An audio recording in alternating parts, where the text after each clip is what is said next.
How to create a sub-bullet in Microsoft Word. Hi everyone, welcome to the channel. In today's video, I'm going to show you guys how you can easily create sub-bullets in Microsoft Word.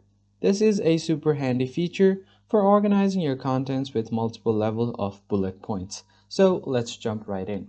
So here I have a blank Word document, so I'm just going to add a few stuff here. So for example, I'm just going to add colors first.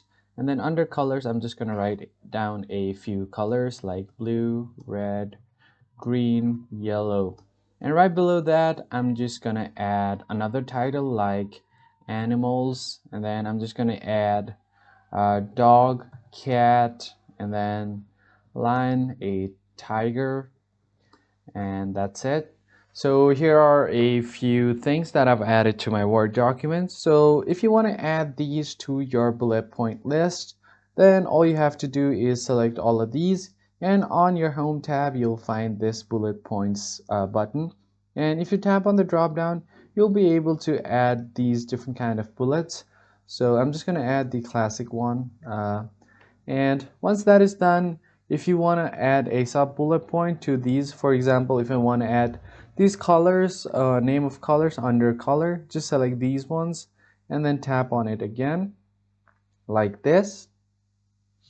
And once you have selected them, then all you have to do is you can either change bullets or you can just tab them to the right side on the paragraph. So just press on this button right here and they will be set as a sub bullet point.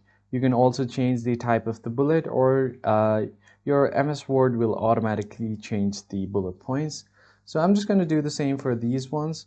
But in this case, I'm just going to change their bullet. So I'm going to keep it like this and then move them to the right side so that it looks like this. So I'm just going to do the same for these ones as well so that it's easier for me to categorize. And once that is done, you're good to go. So that's how you easily add sub bullet points to your Microsoft Word. I hope you found this tutorial helpful. I'll catch you guys on the next one.